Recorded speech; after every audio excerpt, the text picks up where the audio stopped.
Hi friends, ഇന്ന് ഞാൻ ഇവിടെ ഉണ്ടാക്കാൻ പോകുന്നത് ചൈനീസ് ബേൽ. ഇത് നൂഡിൽസ് വെച്ചിട്ടാണ് ഉണ്ടാക്കുന്നത്. വളരെ പെട്ടെന്ന് തയ്യാറാക്കി എടുക്കുകയും ചെയ്യാം. അതിനു വേണ്ടി ഞാൻ ഇവിടെ 200 ഗ്രാം നൂഡിൽസ് ഹക്ക നൂഡിൽസ് ആണ് എടുത്തിരിക്കുന്നത്. വേവിച്ച് വെച്ചിട്ടുണ്ട്. കുറച്ച് ഉപ്പിട്ടിട്ടാണ് വേവിച്ച് വെച്ചെടുക്കുന്നത്. പിന്നെ ഒരു സവോള ചെറുതായി അരിഞ്ഞത്, പച്ചമുളക് 4 എണ്ണം ചെറുതായി അരിഞ്ഞത്, വെളുത്തുള്ളി 4 എണ്ണം, പിന്നെ ഒരു ക്യാപ്സിക്കം നീളത്തിലരിഞ്ഞത്, കാബേജ് 1/4 കപ്പ് നീളത്തിലരിഞ്ഞത്, പിന്നെ ക്യാരറ്റ് 1/4 കപ്പ്, പിന്നെ കുറച്ച് സ്പ്രിംഗ് ഓണിയൻ. ഒരു പാൻ ചൂടാക്കാൻ വെച്ചിട്ടുണ്ട്. ചൂടായതിന് ശേഷം അതിലേക്ക് ആവശ്യത്തിനുള്ള എണ്ണ ഒഴിക്കണം. ഞാനിവിടെ സൺഫ്ലവർ ഓയിലാണ് ഉപയോഗിച്ചിരിക്കുന്നത്. എണ്ണ ചൂടായതിന് ശേഷം നൂഡിൽസ് ഇട്ടിട്ട് നന്നായിട്ട് ഫ്രൈ ചെയ്തെടുക്കണം. ഇപ്പോൾ നൂഡിൽസ് ഫ്രൈ ആയിട്ട് നല്ല ക്രിസ്പ് ആവണ വരെ ഫ്രൈ ചെയ്യണം.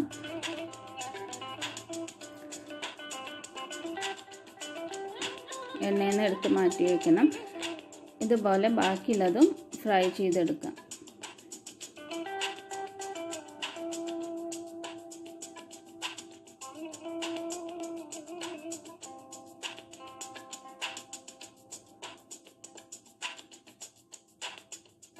രണ്ട് ഭാഗം നന്നായിട്ട് ഫ്രൈ ആവണം. ഇപ്പം നൂഡിൽസ് എല്ലാം ഞാൻ ഫ്രൈ ചെയ്തെടുത്തു. ഇനി ഇതൊന്ന് ക്രഷ് ചെയ്തെടുക്കണം. ജസ്റ്റ് ഇതുപോലെ ഒന്ന് ക്രഷ് ചെയ്താൽ മതി. ഇനി ഒരു പാൻ ചൂടാക്കാൻ വെച്ചിട്ടുണ്ട്. ചൂടായതിന് ശേഷം 2 ടീസ്പൂൺ ഓയിൽ ഒഴിച്ചു. അതിന് ശേഷം അതിലേക്ക് അരിഞ്ഞു വെച്ച് വെളുത്തുള്ളി ഇട്ടിട്ട് 2-3 മിനിറ്റ് ഒന്ന് വഴറ്റണം. അതിന് ശേഷം അതിലേക്ക് സവോള, പച്ചമുളക്,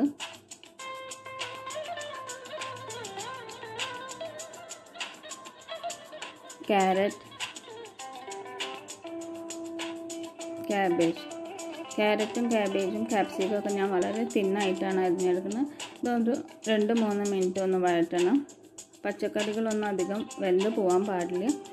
2-3 മിനിറ്റ് വഴറ്റിയതിന് ശേഷം ക്യാപ്സിക്കം ഇട്ടിട്ട് ഒന്ന് വഴറ്റി. അതിന് ശേഷം അതിലേക്ക് 1 teaspoon tomato sauce, red chilli sauce 1 teaspoon, soya sauce 1 teaspoon, green chilli sauce 1 teaspoon, പിന്നെ വിനീഗർ 1 ടീസ്പൂൺ. ഇതെല്ലാം ഒന്ന് നന്നായിട്ട് മിക്സ് ചെയ്യണം. അതിനുശേഷം ആവശ്യത്തിനുള്ള ഉപ്പിട്ട് കൊടുക്കണം. സോസിലെല്ലാം ഉപ്പുണ്ട്. നൂഡിൽസ് വേവിക്കുമ്പോൾ ഉപ്പിട്ടിട്ടാണ് വേവിച്ചെടുക്കുന്നത്.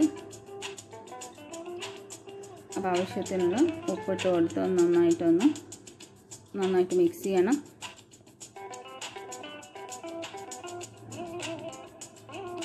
അതിന് ശേഷം ഫ്രൈ ചെയ്ത് വെച്ച നൂഡിൽസ് ഇട്ട് കൊടുക്കാം.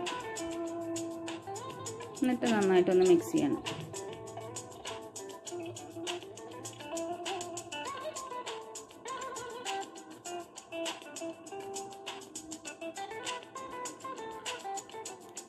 ഇപ്പോൾ നന്നായി മിക്സ് ചെയ്തു. അതിനുശേഷം അതിലേക്ക് അരിഞ്ഞു വെച്ച സ്പ്രിംഗ് ഓണിയനും ചേർത്തു. അപ്പോൾ ചൈനീസ് ബേൽ തയ്യാറായിട്ടുണ്ട്. അപ്പോൾ എല്ലാവരും ഉണ്ടാക്കി നോക്കണം. Thanks for watching.